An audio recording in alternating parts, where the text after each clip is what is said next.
नमो नमः। प्रवाचिका अहंतया जोशी संस्कृताध्ययने समेषां स्वागतम्।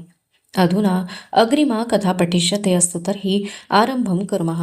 शिवापट्टण सोडून राजांनी पुरंदर, तोरणा, मोहनगड, वर्धनगड, तुंग, तिकोना या गडांवरची जातीनिशी जाऊन कडेकोट मोर्चेबंदी उभी केली. कोसळत्या पावसात जावळी खोरे चौक्या पहाऱ्यांनी आवळून बंदिस्त करून राजे खाशा मंडळींसह प्रतापगडावर आले. बाहेर गुंजन मावळ, कानंद खोरे आणि वेळ खंडखोरे या मावळी मुलखाची पट्टी सरत्या पावसात भराला आली होती. गुंजवणी आणि कानंदी नद्यांच्या लाल पात्रांची बोटे सौभाग्य लेणे म्हणून तिने मळवटावर भरली होती. या मुलुखपट्टीला अहेव राहायचा खूप सोस. मळवट भरलेला असला की ती कैक मरणांना हसत हसत पदराच्या गाठीला बांधायला तयार. असेच एक मरण सईबाई राजगडावरच्या दरुणी महालात आपल्या पदराशी बांधण्यात गुंतल्या होत्या. त्यांच्या मंचकाभोवती जिजाऊसाहेब, राजांचा, साऱ्या राण्यांचा, राणीवसा, धाराऊ व सखू, राणू अंबा या सईबाईंच्या मुली आणि 2.25 वर्षांचे शंभूबाळ दाटले होते. शंभूबाळांचा छोटेखानी हात आपल्या कृश हातात घेऊन सईबाई डोळे मिटून पडून होत्या. त्यांच्या कपाळाभर आडवे माखलेले सौभाग्य लेण्याचे कुंकू होते. ओठात धाराऊने ठेवलेले गंगाजलात न्हालेले सावळे तुळशीपत्र होते. महालातील चिराखदाने काजळली होती. त्या उदास मंद प्रकाशात साऱ्यांच्या मुद्रा फिकरमंद दिसत होत्या. राजगडाच्या उभार माथ्यावरचे आभाळ काळवंडले होते. मिटल्या डोळ्यांच्या सईबाईंना या कशाचे भान नव्हते. त्यांचे सोशिक सावळे मन आज एक आगळाच खेळ खेळत होते. आजवर मनाचा हा असला खेळ त्यांनी कधीच पाहिला नव्हता. सईच्या असंख्य सावल्या पकडण्याचा ते प्रयत्न करीत होते. खेळ ऐन भराला आला होता. असंख्य सावल्या नाचत होत्या. सईबाईंचे भान हरपत चालले होते. किती उदंड सावल्या! फलटणच्या मुधोजी बाबांच्या वाड्यातील परकरी सई, पुण्याच्या लाल महालात भोसल्यांची सूनबाई म्हणून आलेली बावरलेली सई, जिजाबाईंना आऊ म्हणून बिलगताना अगदी सहज त्यांची लेक झालेली सई, सईच्या नकळतच सईबाई झालेल्या सई, राजांच्या वाढत्या राणीवशाबरोबर थोरल्या अक्का झालेली सई, सखूच्या लग्नात सासूबाई झालेली सई, राजांचे मंत्री, सुभेदार, सरनौबत यांनी राणी सरकार म्हणून अदब मुजरे रुजू केलेली सई, राजांच्या पहिल्या बाळांची, शंभूची आऊ झालेली कृतार्थ सई. किती म्हणून सावल्या सईबाईंच्या मिटल्या डोळ्यांना दिसत होत्या. पण त्यातील एक सुद्धा त्यांच्या हाताशी काही येत नव्हती. आम्ही आमची सावलीच हरवून बसलो की काय, अशी त्यांना शंका आली. आपले सगळे सई पण जीवाच्या निकराने एकवटून त्यांनी स्वतःला कणाकणात चाचपून पाहिले. फक्त एकच सावली त्यांच्या हाताशी लागत होती. पण ती त्यांची नव्हती. ती होती राजांची, त्यांच्या स्वारीची, एका जागी क्षणभर सुद्धा न थांबणारी, सारखी धावणीची वारेजोड दौड घेणारी, सपळ न देता येणारी, येताच मोतीलगाचा ऐटदार तुरा हिंदोळवीत पाठमोरी होणारी, डोळ्यांनी सारे बोलणारी, त्यांचे सगळे सावळेपण आपलेसे करणारी, जगदंब पुटपुटणारी. त्या सावलीचे शिवदर्शन होताच सईबाईंचे उरले सुरले भानही हरपले. त्यांच्या मस्तकाची भिंगरी गरगर फिरू लागली. आठवणींची वर्तुळे त्यांच्या सावळ्या मनाच्या सरोवरावर रेखू लागली. जीवाची देवली थरथरू लागली. आठवणींचे माप लवंडले. राजांच्या छातीवर कधी माथा टेकताना त्यांच्या गळ्यातील कवड्यांच्या माळेचा झालेला रोमांचकारी स्पर्श, स्फटिक शिवलिंगाची पूजा बांधणाऱ्या राजांच्या स्वारींचीच आपण पुढे होऊन पूजा बांधावी असा आलेला विचार, प्रतापगडावर शिवलिंगावरून उचललेल्या शंकर पार्वती आणि त्यांचा बाळ गणपती यांच्या खुणेचे त्रिदली बिल्वपत्र, पोटरी फोडून नुकत्याच बाहेर आलेल्या कणसासारखे वाटणारे आमचे शंभूबाळ, त्या सगळ्या आठवणी पार पलीकडच्या वाटत होत्या आता.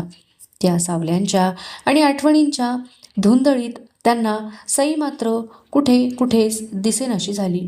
दिसू लागला तो कपाळभर भरलेला मेणमळला, 2 बोटी आडवा, रसरशीत मळवट, अहेवपणाचा, शिवकर सौभाग्याचा. त्या मळवटाचे आडवे कुंकू हळूहळू मोठे होऊ लागले. म्हणता म्हणता नगाऱ्या एवढे झाले. क्षणभर दुडदुडले. पुन्हा मोठे होत होत आभाळा एवढे झाले. आता ते त्यांच्या कपाळी काही मावत नव्हते. सईबाई सगळ्या त्या आभाळ्या एवढ्या कुंकवात कुठच्या कुठे विरून गेल्या होत्या. ते कुंकू स्वतःशीच निळ्या बोलीत बोलू लागले. आपण बोललेले आपणच ध्यान देऊन ऐकू लागले. गडावरच्या दरुणी महालात उंबरठ्या आड राहून आम्हास हवं तेव्हा स्वारींच्या पायांचं दर्शन घेणं होत नव्हतं, म्हणून आम्ही हे रूप घेतलं. आता स्वारीचा घोडा आमच्या नजर टप्प्याआड कधीच नाही जाणार.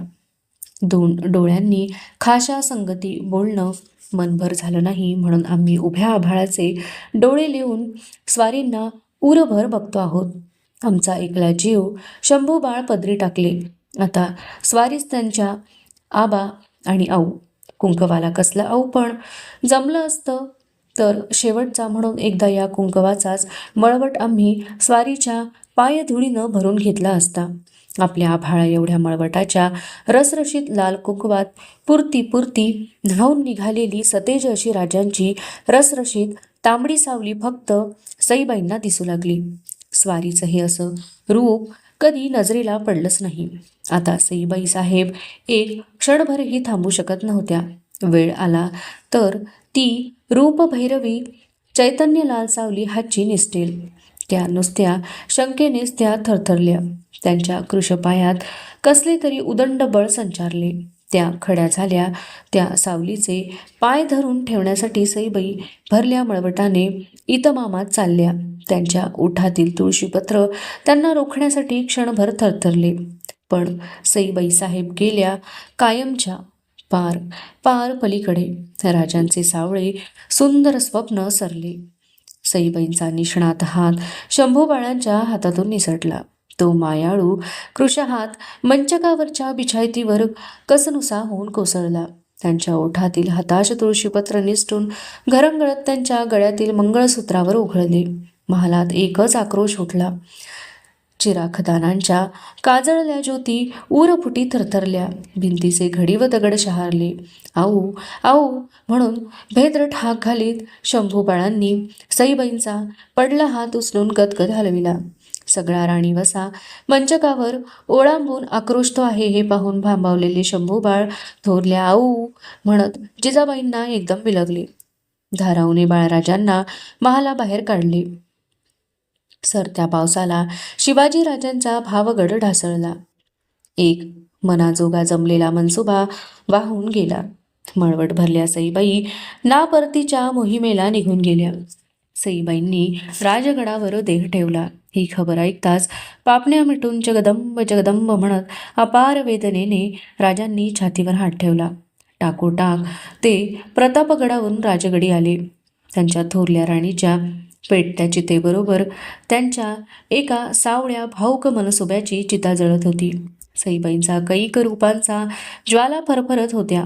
फर्जंद शिवाजीराजे भोसले त्यांच्या दाहाने होरपळून निघत होते.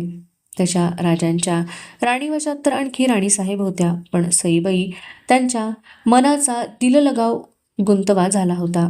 वीराला पाहिल्याने कमरेला जडलेली तलवार आणि आपल्याबरोबर बोहल्यावर चढलेली पहिली स्त्री विसरू म्हणता विसरता येत नाही. शब्दांना संकोच आणि डोळ्यांना संवाद अशी राजांची आणि सईबाईंची खानदानी मर्मजोड होती. भक्कम ऐटदार गडाला फेर धरून वळणदार माची असावी तसा तो राजस नातेबंद होता. सईबाईंच्या जाण्याने राजगडावरचे देव नवरात्राच्या घटात बसण्याऐवजी सुतकात पडले. सालीना हसरा होणारा दसरा दुखरा झाला. बजाजी मामांनी मायेने जावळ उतरलेल्या शंभूबाळांच्या मस्तकाचे सईबाईंच्यासाठी मुंडन केले. त्यांची पोरवयाची चर्या त्यामुळे पोरकी दिसू लागली. ती पाहून कलबलून आलेल्या जिजाऊंनी त्यांना निर्धाराच्या मायेने जवळ घेतले. आता जिजाऊंनीच त्यांची आऊ व्हायचे मनोमन ठरवून टाकले. भोसल्यांच्या तडा गेलेल्या साऱ्या तटबंदी साधण्यासाठीच जिजाऊ त्या घराण्यात आल्या होत्या. मुंडन झालेल्या बाळशंभूंना जवळ घेऊन राजे आपल्या महालात मंचकावर बसले होते. त्याचा एक हात शंभूच्या पाठीवरून आणि दुसरा हात छातीवरच्या माळेतील कवड्यांवरून फिरत होता. त्यांच्या मनाला एका बाजूने सईबाईंच्या आठवणींनी आणि दुसऱ्या बाजूने अफजल खानाच्या वाईतल्या तळाने वेढा टाकला होता. आबा, आऊ कुठे गेल्या? शंभू बाळांनी राजांना विचारले. त्या सवालाने राजे थरथरले. त्यांच्याजवळ काही जाब नव्हता. अत्यंत मायेने ते आपल्या बाळराजांचा खांदा थोपटू लागले. त्यांच्या मनात हरभट ज्योतिषीबुवांचे बोल उसळी घेऊन उठले. पुराणात तरी रुद्र जसा आप्तगणांकडून फसला तसाच योग या कुंडलीत दिसतो. शंभूकडे बघताना राजांच्या मनाची घालमेल झाली. एक विचित्र विचार त्यांना चाटून गेला. उपजलात आणि धाराऊचे दूध तुमच्या वाट्यास आले. पण हयातीच्या पहिल्या चालीलाच तुम्ही आप्तगणांकडून असे फसले जाल याचा अंदाज काही ज्योतिषांना आला नसेल. राजे शंभू बाळांचा खांदा नुसता थोपटीत होते आणि नुसते थोपटीतच राहिले. मराठी दौलतीच्या उरावर अफजल खानाचे भय वाईत दबा धरून बसले होते. खानाने पांढऱ्यांना शिरवळात, खराट्यांना कऱ्हेच्या खोऱ्यात, जाधवांना सुपे परगण्यात, सिद्दी हिलालला पुणे प्रांतात आणि सैफ खानाला तळ कोकणात पेरून जाताना जखड बंद करून टाकण्याचा कावेबाज डाव टाकला होता. ही तमाम कोंडी अंगावर घेऊन राजगडावरच ठाण ठेवणे हिसाबी नव्हते. त्यासाठी खानाच्या वाईच्या तळाशी बगल धरून दाटलेले जावळीचे कुबलखोरे राजांनी केव्हाच हेरून ठेवले होते. प्रसंग पडला तर त्या खोऱ्यातील प्रतापगडाच्या शिडीवरून मावळतीकडून त्यांना सिताब आणि सलामत कोकणपट्टीत उतरता येणे शक्य होते. रान सावजाची धडक त्याच्यापासून दूरच्या फासल्यावर राहून कधीच हुकविता येत नव्हती. त्यासाठी त्याच्या अंगलटीला घासूनच फूल भरावी लागते. राजांनी वाईजवळ प्रतापगडाकडेच कूच व्हायचा मनसुबा धरला. या बेतात आता पालट झाला असता तर तो केवळ मासाहेबांच्यामुळे. नुकत्याच सोनबाई गेल्या असताना कुसव्याची एकुलती एक यादगीर असलेल्या राजांना निरोपाच्या दहीकवड्या जिजाबाई देतील काय? काय कल्लोळ माजेल त्या माऊलीच्या काळजात? थांबविण्यासाठी त्यांनी मायेचा पायगोवा घातला तर? ते सारेच टाळण्यासाठी राजगड सोडताना आऊसाहेब भेटीसाठी न येत तसे करावे असा सल्ला खुद्द राजांनी जिजाऊंच्या खाजगीच्या कारभाऱ्यांना दिला. तो देताना त्यांचा हात गळ्यातील माळेच्या कवड्यांवरून थरथरत फिरला. मनात विचारांच्या कवड्यांनी कितीतरी डाव टाकले. आणि जर खानाच्या मोहिमेतून परतीची वाट आम्हास नाहीच दिसली तर सईच्या जात्या पायांचे ठसे आम्हास पुढच्या दौडीचा माग देतील आणि मासाहेब आमच्या नावानं जगदंबेच्या भंडाऱ्याची चिमट शंभू बाळाच्या कपाळी भरून खाशा श्रींच्या राज्याची बेलरोटी उचलतील. भवानीनं तेवढं बळ त्यांच्या चिमटीत भरलं आहे.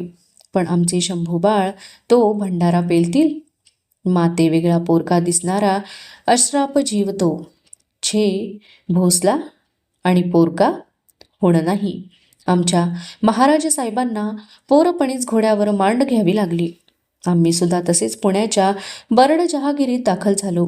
प्रसंग पडला तर त्याच वाटेवर शंभू बाळांनाही धावणी करावी लागेल. एकदा उपजताना जगदंब म्हणून श्वास घेतला की भोसल्यांना तो हयातभर इमानाची संगत करतो. मग पोरकं पण त्यांच्या वाटेला कधीच जात नाही. राजांनी मन बांधले. ज्या पंखाखाली मायेच्या उभाऱ्यात त्यांचा जीव पोचला तेच पंख कठोर मनाने दूर करणे भाग होते. त्याशिवाय निळ्या आभाळात भरारती झेप घेताच येत नाही. श्रींच्या राज्याचे स्वप्न रेखताना मायेच्या नात्याचे सत्य डोळ्यांआड सारावेच लागते. राजांना खाजगीची नाती नसतात. नाती नसणे हेच त्यांचे दौलतीशी नाते असते. राजांची दौलतीचे नाते निवडले. राजगड सोडण्याचा दिवस उजाडला. राजांनी स्नान आटोपून शिवलिंग पूजा बांधली. आपला महाल सोडून ते सदर चौकाकडे चालू लागले.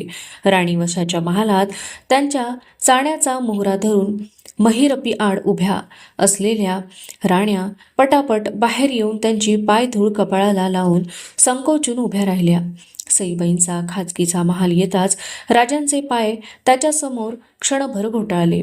एक वार त्यांनी त्या रित्या महालावर नजर लावली आणि भरल्या मनाने झपाझप ते सदर चौकात आले. नेताजी, येसाजी, संभाजी कावजी, सिदोजी थोपटे यांनी राजांना मुजरे घातले. सिदोजीराव, शंभू बाळ कुठं आहेत बघा, राजांनी आज्ञा केली. जी म्हणत सिदोजीराव सदरेवरून धाराऊच्या दालनाकडे निघून गेले. धाराऊ बाळराजांना घेऊन सिदोजीरावांच्या मागोमाग सदरेच्या उंबरठ्यापर्यंत आली. खासे राजे सदरेवर असताना बाई माणसाने सदरेवर कसे जायचे म्हणून शंभू बाळांचा हात सोडून ती थांबली. पण ते कसले हट्टी. त्यांनी धाराऊचा हात पुन्हा धरून त्यांना सदरेवर ओढायला सुरुवात केली. तो काकण भरला गोंदलेला हात पाहताच राजे म्हणाले, या धाराबाई बालराजे ऐकणार नाहीत. जी म्हणत धाराऊ सदरेवर आली. शंभू बाळांनी पुढे येत राजांच्या पायांवर मस्तक टेकले. त्यांच्या मुंडन केलेल्या मस्तकावरचा लहाना जिरेटोप घट्ट बसला होता. त्यावर एक हात ठेवून राजांनी त्यांना दुसऱ्या हाताने हळूवार वर उठविले. त्यांची हनुवटी तर्जनीने वर उचलून वाकून राजांनी त्यांच्या कपाळावरच्या शिवगंधावर आपले ओठ क्षणभर टेकविले. त्यांचे छोटे खांदे थोपटीत घोगऱ्या आवाजात राजे बोलले, बाळ शंभू, मासाहेबांना मुजरा करून आलात? जी आबा, तुम्ही गड उतरलात की आम्ही आभाळात जाणार. शंभू बाळांनी हात उंच करून आभाळ दाखविले. ते कशाला? आमच्या आऊसाहेबांना मुजरा करायला. थोरल्या मासाहेब म्हणतात त्या वर गेल्यात. शंभू बाळांच्या बोलांनी सारी सदर चमकली. राजांचे डोळे सदरेच्या बगलेला असलेल्या जिजाऊंच्या महालावर चढले. उरात कल्लोळ माजला. धाराऊ, शंभू बाळांना घ्या. निर्धाराने राजांनी बाळराजांना तोडून धाराऊच्या हाती दिले. चला मंडळी म्हणत राजे सदर चौकाबाहेर पडू लागले. निम्मी शिम्मी फरसबंदी ते चालून गेले असतील नसतील तोच रणशिंगाच्या ललकारीसारखी मायेच्या जरबेने थपथपलेली साद सदरेच्या बाजूने त्यांच्या कानावर पडली. शिवबा, आमची गाठभेटी न घेता चाललात? आम्हाला पाठमोरे झालात? पाठीवर थाप भरणाऱ्या, चंदी खरारा करणाऱ्या घोडे पारख्याने मागून इशारतीची साथ घालताच जातीवंत अरबी घोडा भरल्या कानाने मोहरा फिरवतो तसे राजे गर्रकन वळले. तरातरा चालत त्यांनी सदर पायऱ्या मागे टाकल्या. त्यांच्या केशरी टोपात जडलेली मोती लग लडालड हिंद कळत होती. छातीवरच्या कवड्यांच्या माळेला हपके बसत होते. जिजाऊंच्या डोळ्यांना डोळा भिडवण्याचा त्यांना धीर होत नव्हता. तडक जाऊन त्यांनी आपल्या मासाहेबांच्या सात्विक गोऱ्या पायांवर आपले मस्तक विसावले.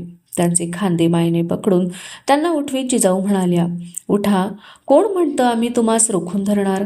भोसल्यांचा कबिला कधीच कचदिल नव्हता, असणार नाही, सुखे जा. आमच्या शंभू बाळांचे, तुमच्या दादा महाराजांचे पुरते उसने घ्या. खानाचा खात्मा करा आणि ध्यानात ठेवा, आम्ही तुमच्या परतीच्या वाटेवर नजर जोडून आहोत. घ्या म्हणत जिजाबाईंनी धाराऊकडे पाहिले. तिने दह्याची वाटी जिजाबाईंच्या हाती दिली. जिजाबाईंनी दह्याच्या घट्ट कवड्या राजांच्या गुलाबी तळ हातावर ठेवल्या. त्या ओठानाड करून राजांनी क्षणभर जिजाबाईंच्या डोळ्यात पाहिले. त्यांना वाटले भवानीची मूर्तीच मासाहेबांचे रूप घेऊन समोर खडी आहे. या औक्षवंत व्हा, आई अंबा तुम्हास यश देणार थोर आहे. जिजाऊंनी राजांना आपल्या मिठीत घेतले. कसल्या तरी अज्ञात विजेने आपल्या उराचा भाता ठासून भरला जातो हे असे राजांना वाटले. येतो आम्ही म्हणत राजे मिठीतून मोकळे झाले. मासाहेब शंभू बाळांना जपा. गोमाजी बाबा, फिरंगोजी बाबा, सिदोजीराव तुमच्या दिमतीला मागं ठेवतो आहोत. जय भवानी.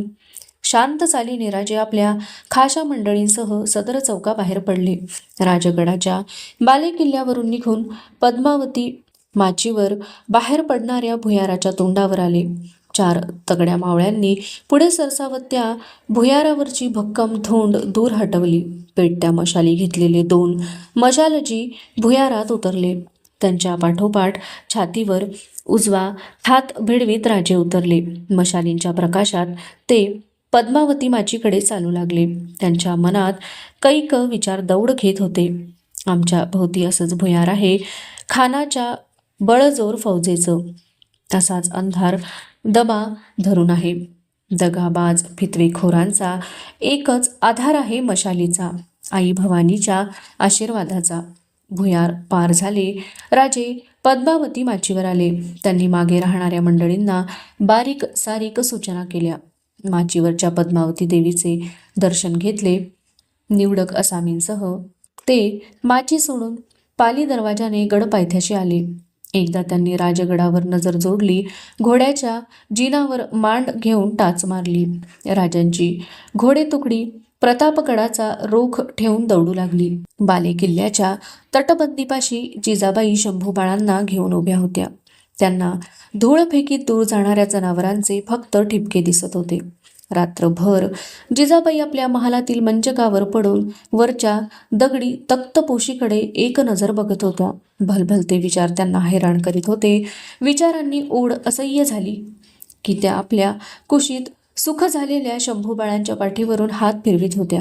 त्यांचा धाकूटपणा जिजाऊंना पिळवटून काढीत होता. निरोप देताना त्या राजांना थोर दिलाने म्हणाल्या, भोसल्यांचा कबिला कधीच कचदिल असणार नाही, पण आपल्या पदरी असलेल्या एकट्या राजांचा शंभू हा एकुलता एक अंकुर बघताना आता त्यांना वाटत होते की भोसल्यांच्या कबिल्याला इंगळास बाशिंग बांधूनच घरभरणीचे माप लोटून येणे पडते.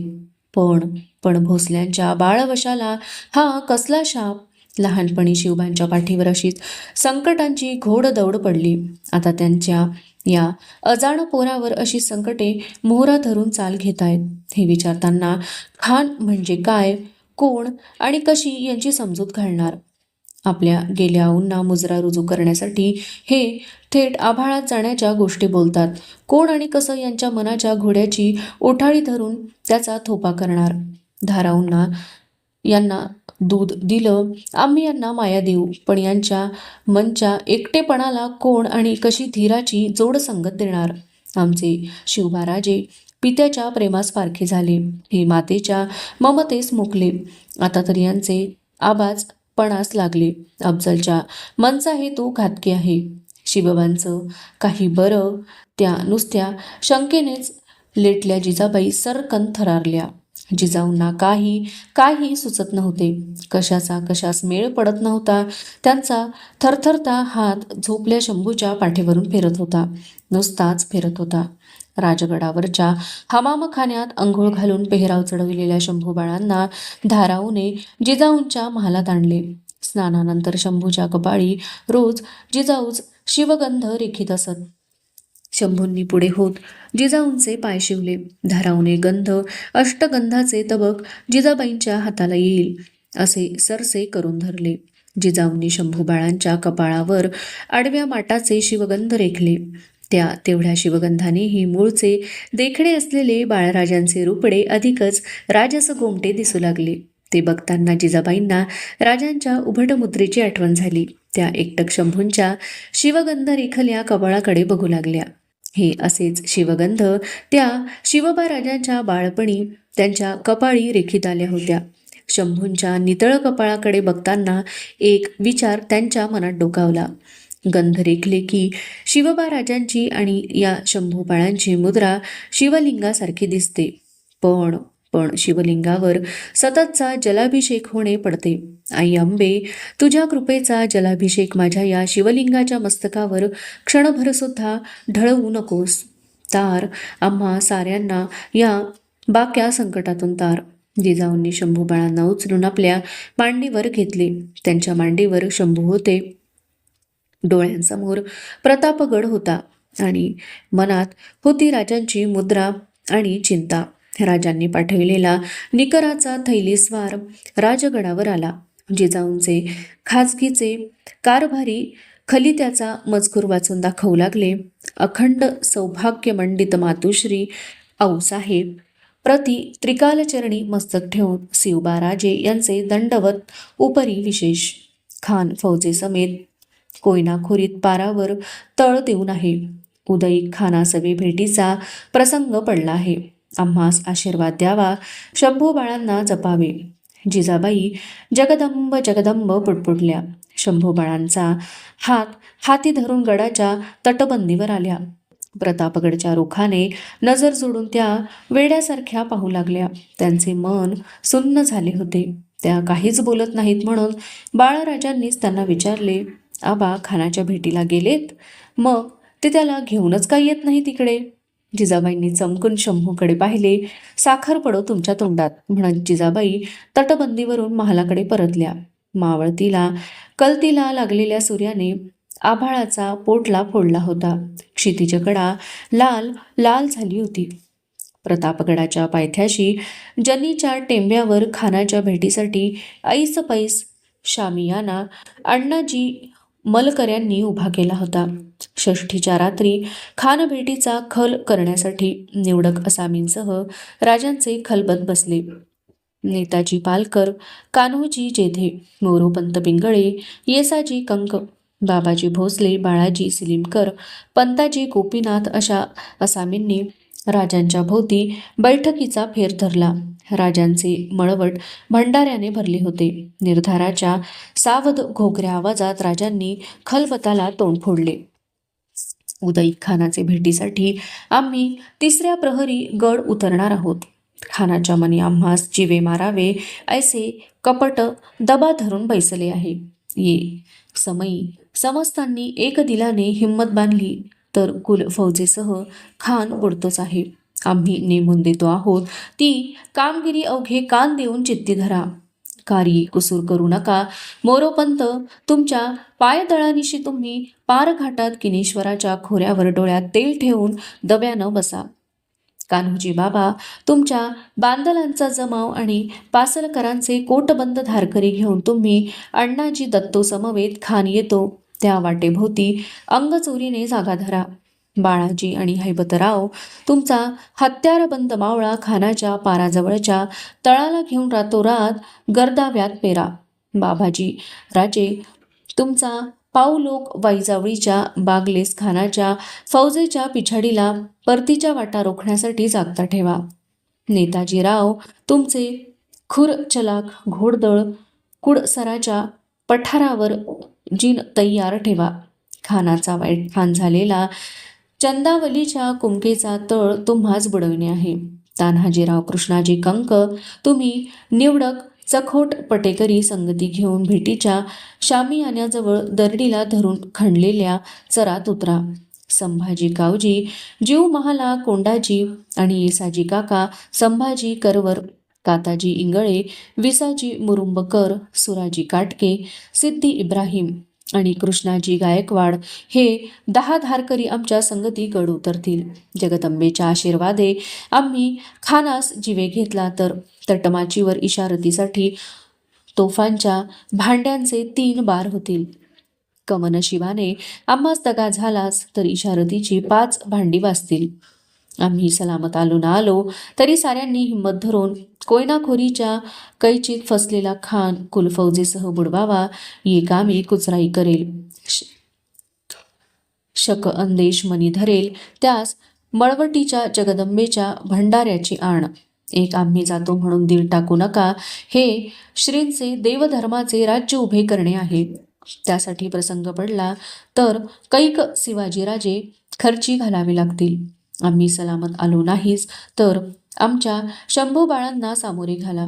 आमच्या ठाई त्यांना समजून नेताजीरावांच्या पोक्त मसलितीने अवघे मिळून श्रींच्या राज्यासाठी कस्त करा. आशीर्वादासाठी मासाहेबांचे हातबळ तुमच्या पाठीशी आहेच. जिजाऊंच्या आणि शंभूबाळांच्या आठवणीने राजांचा आवाज घोगरा झाला. काळीज भरून आले. प्रतापगडावरचे खलबत उठले.